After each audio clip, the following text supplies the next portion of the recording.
Yeah, all right, man. More feeling, buddy. Welcome to the Hockey in Asia podcast from Anyang, South Korea. So welcome to the first podcast from Hockey in Asia for the 2018-2019 Asian League season. I'm your regular host, David Dunne here from Hockey in Asia, and I'm here with Stompin Dave O'Flaherty here, the Earl of Ottawa. How you doing, everyone? So we're a little bit late to the show. The season's already started. We've had a couple of hitches between work, getting back from summer, and obviously last week's earthquake in Hokkaido. That kind of shut us down a little bit. We were planning on watching the opening game of the season between Hala and the OG Eagles, but OG were unable to leave Hokkaido due to the earthquake causing the airports to be shut down. So hopefully all the families and everyone involved with the hockey team there is okay and there's no problems there. I suppose the last time we talked to you was before the World Championships.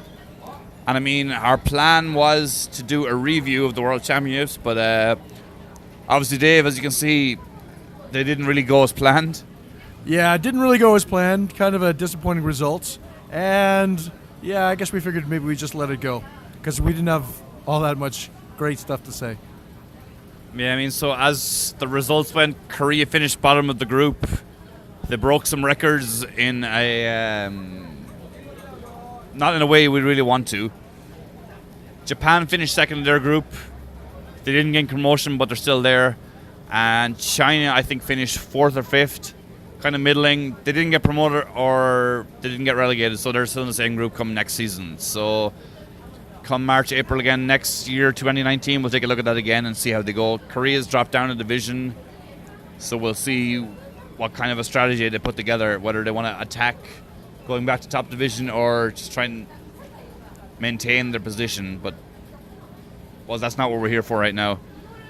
I suppose one of the other big things from last weekend was the opening game for Hala didn't happen. Obviously, we all live in Anyang, so that's kind of where we're going to hang out and watch a lot of things. It was all supposed to be Brock Radunsky's retirement ceremony. Brock's been in the Asian League for 10 years. He's played with Hala for 10 years. So he was going to become the third Anyang player to have his jersey number retired, which is a huge honor. Brock, unfortunately, he was mid-air when the earthquake happened. So when he landed, he found out that there was no game. But, I mean, there wasn't a whole lot he could do about that. Yeah, it was a good trip for him over anyway. See some of the boys in that. But yeah, hopefully we'll be seeing him again, maybe in the spring or over the winter sometime. So apparently he can come back whenever he wants, and they'll make arrangements for the retirement ceremony. That's it. So we look forward to seeing Brock again, an Asian League legend, one of the top point scorers in the league history. So we'll get to see him get his number retired, and it should be good for everyone. But let's get down to business here anyway. So I mean, we're into this season. We're coming in. Hala's pushing on a dynasty right now. They're going for 4 in a row. Definitely be wonderful to see it. I don't think there's ever been any kind of a dynasty. There's never been any team that you could say has been a dynasty in the brief history of the Asian League. So if they get 4 in a row, it would be brilliant. It would be absolutely bragging rights for our little city here. But they're going to have a tough go of it this year, I would say. The other teams, especially Sakhalin and Daejeon, are not going to be pushovers this year. Exactly. I mean, like, in recent memory, there's been no one that's been this dominant. Obviously, Hala have had a strong team with the Olympics being hosted last season. They've had a lot of extra imports, naturalizing stuff, but they've also had a lot of top-quality Korean players. I mean, we can't deny that. Absolutely. Very good Korean players, very good imports all around. They've had a bit of luck. But now, you know, with coaching changes with other teams, I'm thinking specifically with the Killer Whales, they've got a very good coach now in Kevin Constantine. Really seems to be at the helm. You know, it'd be on the same level, I would say, of leadership as our own Patrick Martinek. And I think he's making some very good decisions over there. So I expect them to have a very good result this year. And that's exactly true, yeah. I think it's going to be a different kind of league this year. There's a lot of teams pushing. It could be kind of an upheaval here at the top of the league. So with the league starting, we've got a couple of changes coming into this season. The first one being that Russians are no longer counted as foreigners. So any any team, I should say, can have as many Russian players as they like. They are counted as Asian players, and there's nothing to stop them having an entire team of Russians. And as we can see, we'll talk about later, some of the transfers, there are a lot of Russians coming in. There's a lot of big names coming in, a lot of guys with a lot of experience coming in. Absolutely. A lot of guys coming in. I would say a lot of former KHLers, a lot of VHLers who are coming in. So I would say we're going to see a spike in the level of talent this year, and we're going to see some good physical Russian play like we're used to seeing in the NHL. Exactly. We're going to get some players that the skill is there, but the main thing is the size is there, and I think the penalty minutes could be on the increase this season, which is not necessarily a bad thing, but these guys are going to be big and they're not going to get pushed around, and it could spur on the other players around them. The second change, I think, is the way the scheduling has worked. I mean, I know the Japanese teams have talked for the last couple of seasons about potentially going back to having a Japanese-only league, which they had years ago. There seems to be somewhat of a compromise made. I don't know on whose behalf decided this, but the Japanese teams, the 4 Japanese teams, they will play each other, I think, about 6 times. And they will play teams in Korea and Sakhalin only 4 times. And on the other side, which seems to be a second pool, the Korean teams in Sakhalin will play each other 6 times and the Japanese 4 times, vice versa, home and away. So that's a big thing. Obviously, it's more games than last season being an exception because it was the Olympic year. So a lot of the Korean players were out, which was understandable, but we're not back to what we used to have, but we're down a couple games. Yeah, it's a little bit disappointing. We used to enjoy those midweek games on Wednesdays and Thursday nights. We won't really have those anymore. We might have a few, but it's unfortunate. Not so long ago we were up to 48 games, and now we're down to 36, I believe. So, yeah, as a hockey fan, you'd prefer seeing more games, obviously. But I suppose this is a compromise now for the Japanese team, and understandable. As long as we continue having the league and having hockey in Asia, well, I'm very happy with that. And this is it, yeah. Once we keep our hockey going, whatever happens, I mean, once we're happy. Hockey's back, that's the main thing. Let's see. So the first thing we're going to do is go into the new signings. We've kind of got a list of some of the transfers here, kind of ins and outs. Myself and Big Dave of Ottawa here, we're going to go through some of these and just kind of look at some of the standout leavings or signings and see what that means for the teams. So first up, we've got the Nippon Paper Cranes. They've lost a couple of players. Maybe David Bonk has left, Sato has left. But some of the main ins, they've got a new goaltender, Drew McIntyre, coming in from the Slovakian League. He was somewhat known. 4th round pick, 2001 for the Detroit Red Wings. He played in the Spengler Cup 3 times, but he also has 6 games in the NHL. I think he played a couple of games for Vancouver, Toronto and Buffalo. But he also dressed for the Thrashers back in the day and the Hurricanes. And Maxim Potapov has 400 games in the K, but he's an older guy, 38 years old. So we'll see if he'll have much of an impact this year. He might do. He's the issue here is that with the talent they've lost and the talent that they've gained, I expect they'll be pretty much the same, roughly, as last year. I don't expect a huge improvement with that particular team. I mean, yeah, David Bonk was a solid player for him for a couple of seasons. Potapov's coming in. He's a centerman, winger. He's got 400 games in the K, which is nothing to be sniffed at.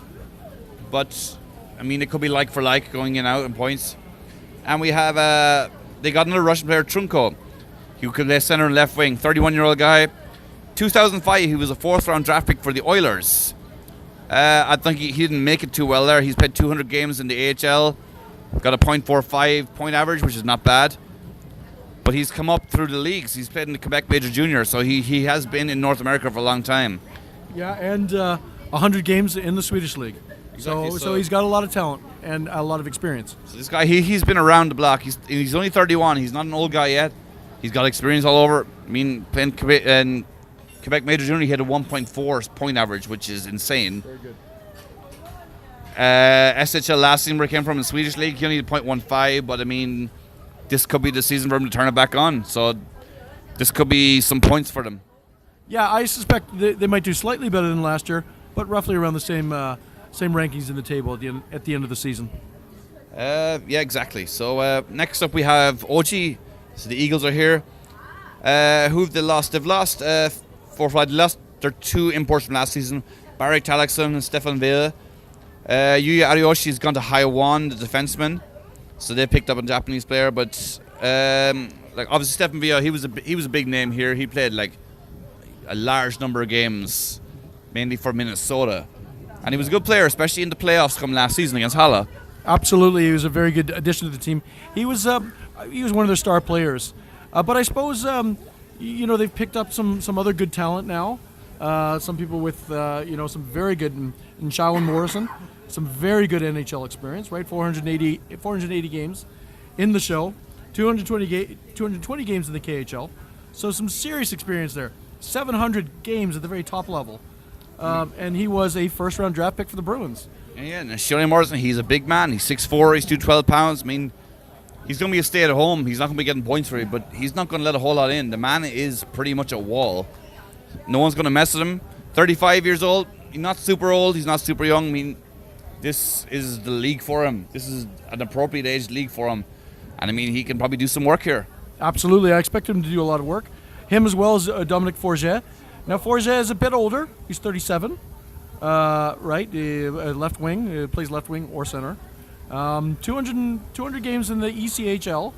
So kind of, again, he's the type of guy, probably won't be the top guy on the team, but will be a solid addition to the effort. Yeah, I mean, he's not playing the high level, but I mean, he's been playing at a good physical, fast level in the ECHL. I mean, a lot of young guys there, they're looking to get their names made. So he's going to come in here with a little bit of fire in him still. So they also have, who they got? Shoma Izumi is in, a Japanese forward. Not a whole stats on him, but he's just come from the Danish league. I think he put up a few points in a few games there, so he could be a new thing. And then Toi Koyabashi, I think he's a young kid that's come up for them. And next up we have the Tohoku Free Blades. We're going to have a look at what these guys have. Obviously, stalwart Logan Stevenson is re-signed for another season, so we're going to see the golden mullet back for another one. But from last season, they've lost Logan Pierre. He's there. He's gone to the Hershey Bears in the A. He's gone to there. They've lost a few players coming in and out. They have lost Ishioro Hirano. He's gone to the Wheeling Nailers in the ECHL. A couple of other guys have probably dropped down divisions back to just regular Japanese teams. They've gotten a North American and a Russian. So first up we have Nick St. Pierre. Yeah, Nick St. Pierre, 33 years old, coming from the Austrian League. Okay, 230 games over there, 130 games in the Czech League, and 28 games in the AHL. So a pretty solid guy in the Asian League. A solid guy. And then we have Timofey Shishkinov, who's a left wing, 35 years old. Came from Sakhalin last year. He was a second-round draft pick for Nashville back in the day. That's back in 2001. And this guy, his previous ALH experience, his last 2 seasons, he's put up 57 points the season before, 20 points last season. But, I mean, he's 2 games in Nashville, a couple of games, 20-odd games in St. Louis, 271 games in the K, which is quite good, with 75 points. So this guy's not a slouch. Absolutely. 35, I mean, if he has some legs left him, he can do a little bit of work. Left wing, but he's been a Sakhalin. He knows what the ALH is, and I think he's probably adapted to it. He's going to play definitely with a faster team now, being out of Sakhalin.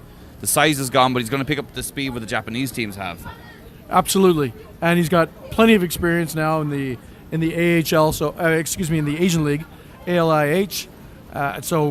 He'll have an impact on his team for sure. Next up, we have the reigning champions, Anyang Halle. So they have gone through a pretty substantial change this season. A large number of people have left through retirement or just run out of contract. Main losses we have are Brock Radunsky, who's retired. Ruslan Bernikov, the ALH legend, is retired. And Scott Barney, another legend, is retired. But our good friend Scott, he has moved on to greener pastures. He is now the assistant coach at the Humboldt Broncos.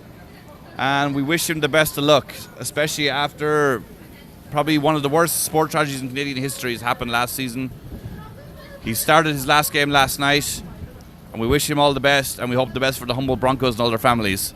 Absolutely. We wish him all the best, and we're so proud of Scott Barney for making the transition, and I think he's going to be an excellent member on the coaching staff over there.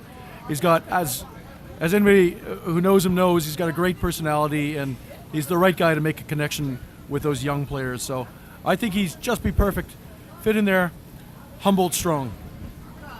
And Humboldt strong, that's it. On the inside for Anyang, we've got a lot of guys back from Sangmu, from the army team that were on their military service. Cho Hyung-gong, so we got Kang Yun-suk, Pak Jin-gyu. Well, Pak Jin-gyu has been here before, so we have a little bit of stuff on him. Solid defenseman, left winger.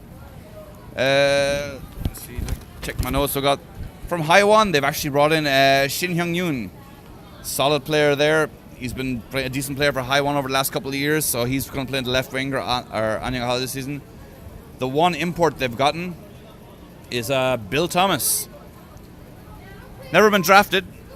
NCAA player, and he's won championships in the NCAA, but he has played 87 games in the show. Coyotes, Penguins, and the Panthers, and he's played 388 games in the AHL, 114 games in the KHL in Russia. Absolutely, looks like a great player. We're glad to have him on with our team.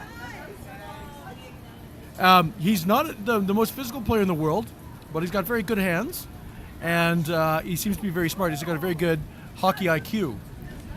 So I expect him to do a whole lot. So next up we have the Damien Killer Whales, and there's been a lot of activity here since last season. Major amount of outages. I mean, there's probably 12, 15 people left since then. Goaltender Tyler Wyman is gone. Defenseman Ryle Caldwell. Ogwak Sung, Lee Hung-so. Like, there's a lot of guys left. Shun Sakata has gone back to the ice. Well, not back, but he's gone back to Japan to the Icebox.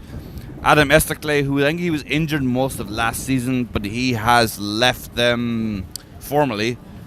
Ben Ishioka's left. A lot of Korean guys, but they didn't have a whole lot of games between them all. Coming in, they've got a new goalie. He is Russian Kazakh. Last played in the Slovakian league, 30 years old, so 30-year-old is not a bad time to get a goaltender in. He's a bit of experience. He played very well, I think, in the series against Sakhalin, which was last weekend. Very solid goaltender, very smart. Takes a lot of chances, goes well out from the crease in a way that, you know, our own club with Matt, I mean, he doesn't take the same chances, a lot more cautious. So a very different style of play, very interesting to watch. So I really looking forward to watching him this season. So this guy, he's not played in the big leagues. He's played 27 games in the KHL, but most of his games have come from the Kazakh league or from the VHL, the second division of Russia. But yeah, we've seen him a couple of times in preseason friendlies and in the last couple of games with Sakhalin. He's looked very, very good. He's a very good shot stopper, and I mean, he's not afraid to come out of that crease if it needs to be done. Absolutely. And first line looks very interesting, especially the defenseman. The defenseman especially impressed me in this first line. You've got Kim Hyuk. He's a guy I've been following for quite a few years now. I think he's maybe the best defenseman, definitely the best Asian defenseman in the league, in my opinion. He's an offensive defenseman, and he's on the same line as Shimon Denis. Now, Shimon Denis is an interesting guy. His mother's Japanese, his dad is from Quebec, right? And so he does not count as an import. He played in the ECHL for quite a while. Anyway, 27 games, I believe. Some games for the Toledo Walleye. I can't remember exactly. Yeah, he's been there around, but he's been there for a while. He's been playing the juniors. He's been around. Yeah. Yeah, obviously, you're saying like his mom's Japanese, dad's there, so he's grown up with hockey, but he has the Japanese passport and the dual citizenship, which kind of negates him being a foreigner, which for Damien is a plus. Yeah. And I mean, he's already got a goal. He does. He's got 3 games under his belt. He's got a goal already against Sakhalin to help him win that game 2-1, the third game. And yeah, he's put a good shift in there the last couple of times. Yeah. And I think it's a very good combination. Him and Kim Hyuk. Kim Hyuk was on the national team, was on the Olympic team, was a very good contributor there. So that would be a group to follow.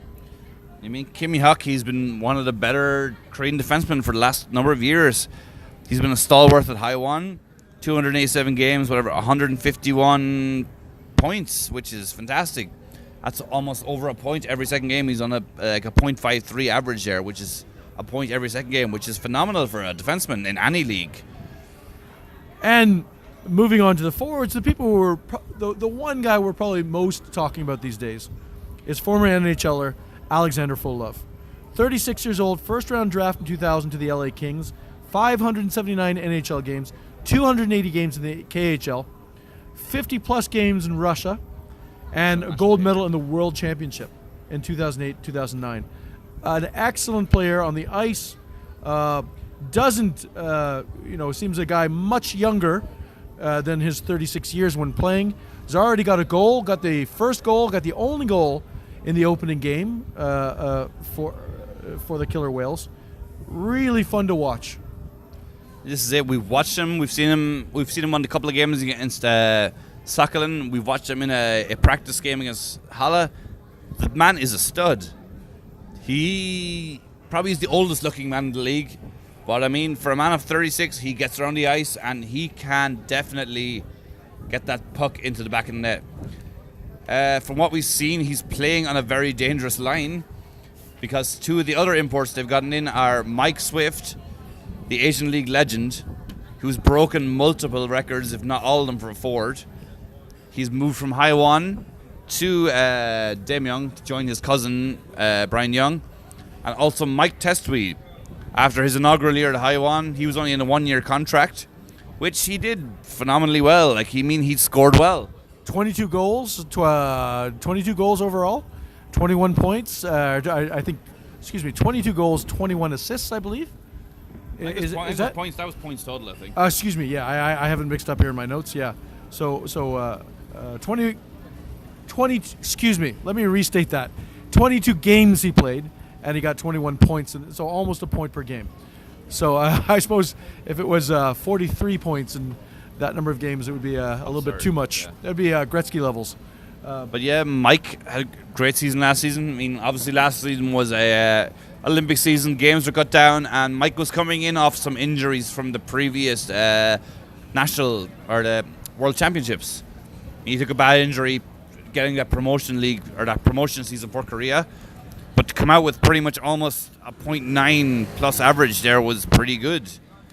Another interesting person that Daejeon have signed is Young Jun. Last time we seen him was maybe 2 or 3 years ago playing with Anyang Hala. He mysteriously disappeared for reasons that Remain unclear. Unclear. We have speculations of what they were, but he has reappeared. And he's playing in defenseman for Daejeon this season. So we'll see how that goes. I mean, from what I remember back in the day, he was a solid defenseman. He would play second, third line, and he did a bit of work. Absolutely. It's good to see him back again. Good to see him on the blue line, and I expect him to be a good contributor as well.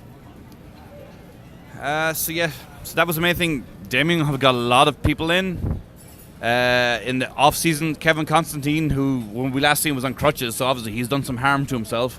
But he seems to have dug deep and pulled some guys out of North America that we didn't think we would expect, and Russia as well, obviously. They needed a goalie, they got our goalie, and Frolov, which for us is probably the signing of the league for the last couple of seasons. I mean, we have no one near this stature joined the league in a long, long time. Absolutely. I mean, we got a few really good quality players, but that team, that Daejeon Killer Whales team, is going to be a force to reckon with this year. I mean, just looking at the lines, I think the last game we seen, the first line, we had Brett Parnham was still there, Matt Murley and Suzuki, which with their top scoring line from last season, is still there.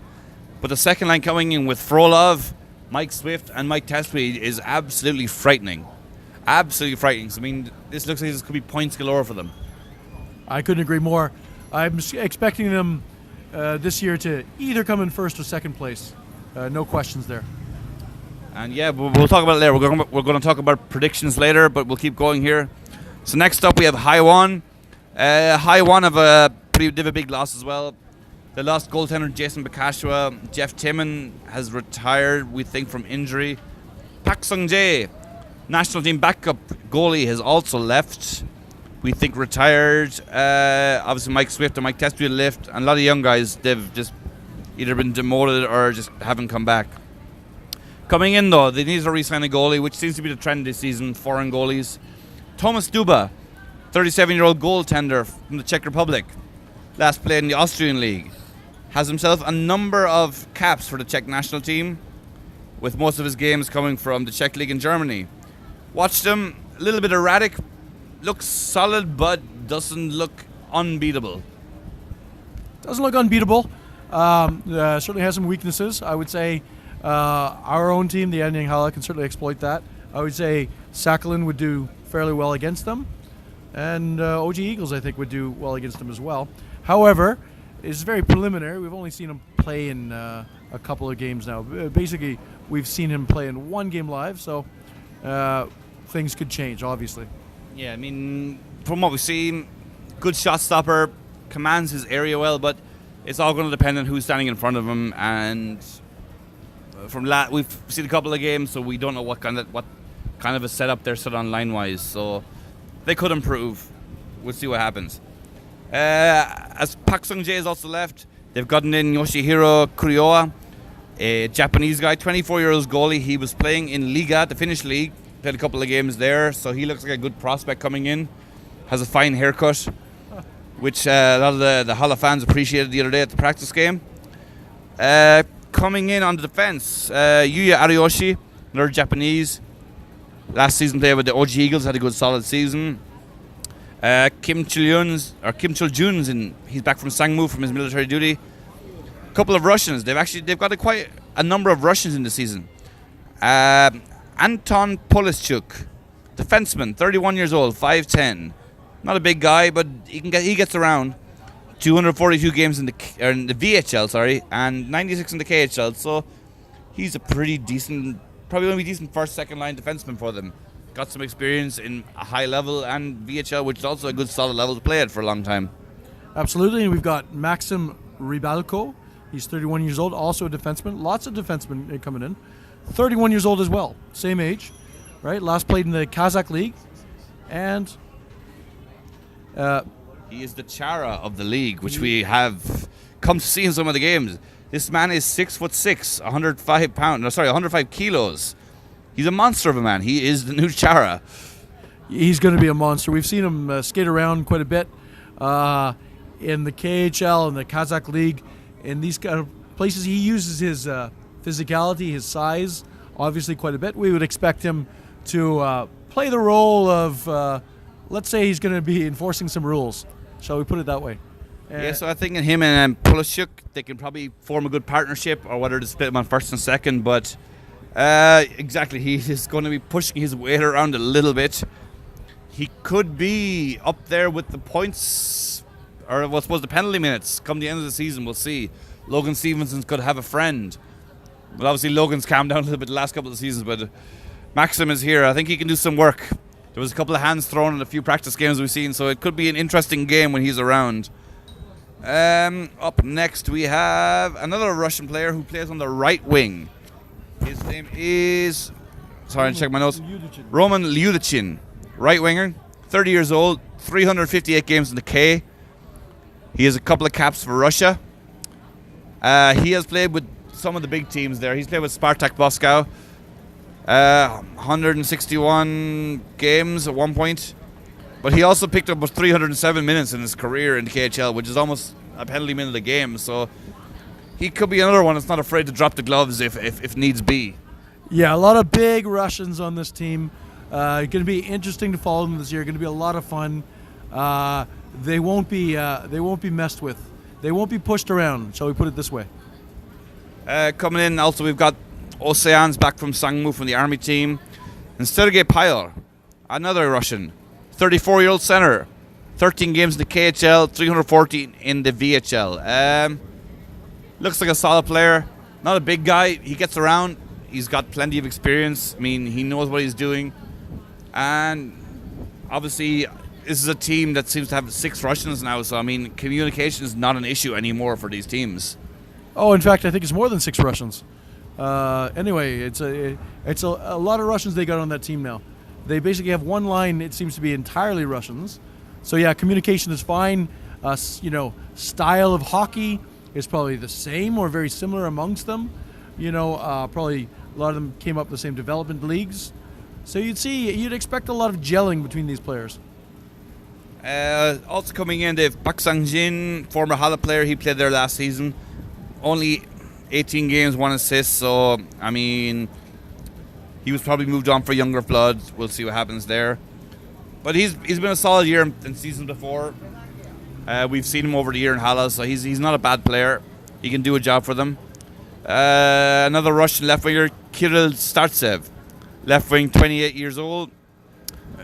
He's solely played in the VHL outside the juniors. 306 games in the VHL. Also looks like a decent guy. He gets in, gets some shots on net, knows what he's doing, gets around the rink pretty easily. Yeah, he'd be a very good contributor. And then another guy with lots of VHL experience, 302 games, would be Sergei Topol, left wing or center, and 48 games in the KHL. Now, he was drafted into the NHL back in the day, way back in 2003, 8th round to the Canucks. He was certainly somebody, and he's somebody to watch, and you could maybe see a lot of that old genius coming out again. So this is and Haiwan are going to be interesting this season. I mean, they're coming in with, I think, 6-7 Russians, maybe 4 Japanese players. Troy Milam has come back for another season, who was a solid defenseman for them last term. And Thomas Duba, who is probably going to be a solid goaltender for them. So they're obviously going to look to push to try and get off the foot of the table from last season. But we'll see how it plays out. I mean, it's anyone's game on any day, so a lot of Russians are good. They might also click on the day, so who knows? We'll see. Next up, we have the Nico Icebucks. They have a few ins and outs, nothing major. They've kind of kept their cards close to their chest. The 2 main imports, they've lost what they had last season. Petteri Numelin's gone, and the other Finnish guy they had to import. But they've replaced him with 2 more Finns, Jonas Huri and Jonas Alane. So Jonas Huri, defenseman, he's no slouch. He's played in Liga, 178 games. I mean, he knows what he's doing. He's playing one of the top 4 or 5 leagues in the world, so I think he's going to be thereabouts. Absolutely, and you've got the other Jonas, that's Jonas Alane, left wing and right wing, can switch.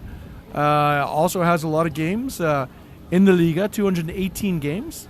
So, again, with this Icebucks team, not a whole lot of changes there. You'd expect them to be roughly around the same as they were last year, but you never know. There's some surprises maybe. And this is it. I mean, we kind of...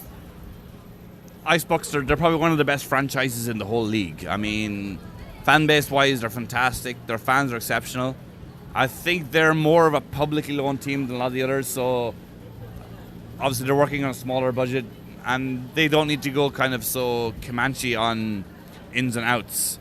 But we'll see what they do. I mean, they always have heart. They made the playoffs last season. They have potential to do it every season. I mean, they're not going to be up at the top, but they're always going to be thereabouts, and on their day they can beat anyone, so we'll see what happens. The last team there is Sakhalin. We don't have a lot of notes on Sakhalin yet. Sakhalin are always hard to find, as there's always a lot of movement, even up until deadline day and even within the season.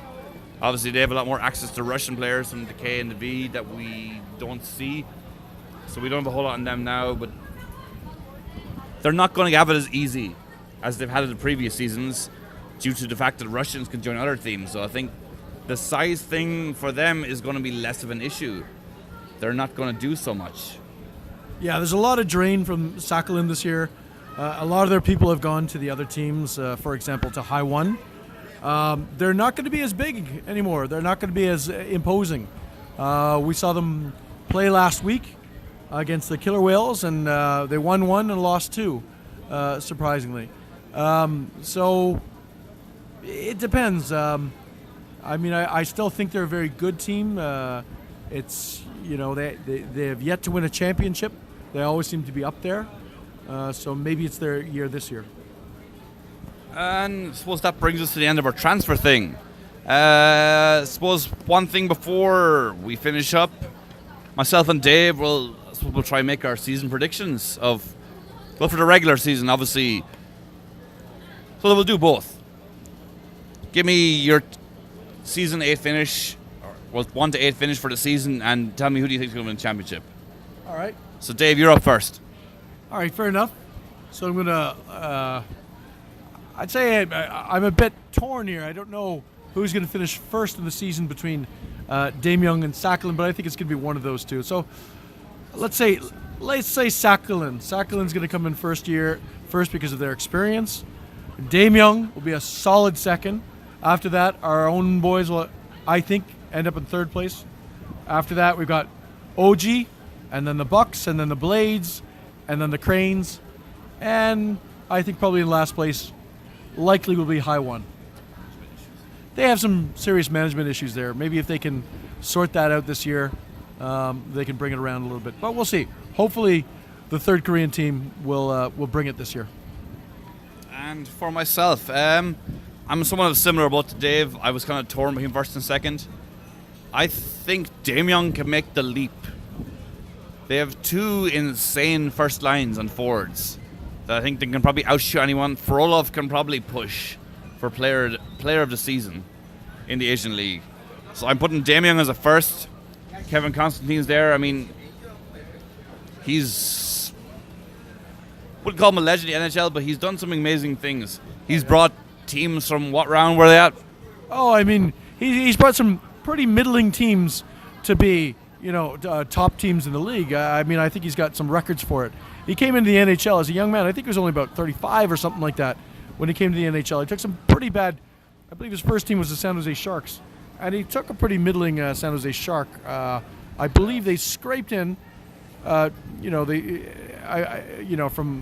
bottom seed to a top seed, and I believe he did it twice with two teams. I can't remember exactly which teams it was, but it might have been the Devils. I know he coached the Devils. He coached Pittsburgh. He was around, but he did a lot of amazing stuff in the NHL. Yeah, and I definitely remember him bringing two low-ranked teams, and he brought them into the playoffs, and they did a bit of work there. So Constantine knows what he's doing. He's got a good background staff, and last year he kind of came into a team he was unprepared for. This season, as we can see, he's pretty much he's cut the fat. He's dropped 15-odd players, and he's brought in who he wanted. I mean, the likes of bringing in Kim Hyuk, which is a big thing for him. Frolov is huge. But keeping Matt Murley, keeping Suzuki, keeping Brett Parnham there, who are all fantastic players, he's building a team that looks like they can attack a championship. And it looks like he's building a team exactly how he wants to do it, right? So he's bringing in his NHL experience is really going to be well used over there because, quite often when you get North Americans coming in or Europeans coming in, they're dealing with Korean staff, Korean management, Korean higher-ups who have a different way of doing things. But it seems that is not an issue now, and that's worked out well, and I believe it's going to continue to work out well for the Damyoung Killer Whales. So they're going to do well. So there we go. So my first pick for the regular season, number 1, I think Damyoung's going to do it. They've already performed. They've already beaten Sakhalin twice. I think they can keep going. Number 2, I think Sakhalin will get it together. They're big. They're strong. They're good Russian hockey players. They're always a solid second, third choice every season. I think this season's no different. Third place, OG. They had a good season last season. I think the guys they've gotten in are better than the guys they've lost. So I think that will push them on. They're not a bad team anyway. 4th, 5th was the choice for me. It's going to be a flip-up between the Blades and Anyang. Blades are always solid. They're getting a little bit older. They've got a couple of guys in. They've trimmed a little bit of fat as well. But we know what the Blades can do, and they can always play good hockey. They are a playoff team. So they will do what they need to get to the playoffs, and after that, it's a different ball game. Hala, on the other hand, I think this could be their season off. I mean, I know for a long time there was the thing with the Korean teams, if they would try and play Korean players as much as they could, it was a somewhat unwritten rule. That seems to have gone out the window for the other two teams, but the Hala higher-ups seem to kind of still maintain this gentleman's agreement, to which no one else knows why, but they've signed one import, they've lost a lot of good players. They've got decent players in, but not many. So I think we could see some mid-season flurries of signings from Hala if it starts to go against them. I mean, obviously the Olympics are over. They don't need to focus on playing Korean players. They have some of the better Korean players, but the fans want to see wins, and it could come up against them. It could bite them in the ass if they don't do something. But we'll see what happens. They could prove us wrong. And then outside the playoffs, I'm going to see the Bucks, Cranes, Haiwan. I'm same as Dave. Haiwan look good. They look better than they have in years, but it always comes down to coaching problems. They never have the correct coach for what they want to do, and come the end of the season, it always just kind of pitters out for them. I mean, they've only made the playoffs once in their history of 10, 12 years, so I can't see it going much better. Bucks, what we talked about earlier, they don't have a lot of money, so they're not splashing out getting a lot of players in. They're just trying to keep their heads down and work with what they got. If it works, they could push for a 5th spot. If it doesn't, they're going to be sitting 6th, kind of looking at the playoffs. Cranes, I don't see a whole lot of improvement, unfortunately. Not a bad team, but I can't see them pushing towards the other teams. So Dave, looking at playoffs, who do you think can potentially win the championship? I'm going to have to give it to Sakhalin. They've come so close so many years now, all the years they've been in it. I think it's finally their year. They seem to have a good, solid team. They seem to be bringing it together. They don't have a whole lot of weaknesses. I'd say the Killer Whales would be their biggest competition this year. Have a fairly weak power play. But if they can bring that power play, if they can fix their issues there with the power play, they might be able to take it. But I'm going to go with Sakhalin. Who do you see as runner-up? Who's that final game going to be? Final game is going to be between Daemyeong and Sakhalin. That's it. I also think Daemyeong's going to hit the final. In the second place, I have a feeling also Daemyeong, or if Anyang could potentially turn on playoff mode. So I think Daemyeong going to hit there, and it's going to be Sakhalin or Anyang against him, depending on where the tie falls or how they finish in the league. But I think we're both settled on Daemyeong in the final, and potentially Sakhalin or possibly Anyang. That looks like the top 3 picks. So it's going to be an interesting season. This whole Russian thing has kind of turned the whole league on its head. It's going to be interesting, though. I'm looking forward to a good season of hockey. Hope levels are going to be more physical, which is not a bad thing necessarily, depending on how the refs agree with. Because there's been some not ref changes, but league changes in regards to face-offs and goal sizes and stuff. Face-offs could be an issue, but we'll see. So if you think our predictions are absolutely off, please leave them in the comments, or please leave a comment here. We'd like to hear what you guys have to say about it. And we are not magicians. We don't have a crystal ball. We'd love to hear from you. And that's it, guys. Sorry, this was a long podcast. We had a lot to get through today, but hopefully it wasn't too tedious. There we are. And it's too waffly for everyone. We got to as much as we could in a pretty short amount of time, but thank you for listening. As Dave said, any comments or ideas, predictions, I'm going to set up a poll on the website soon.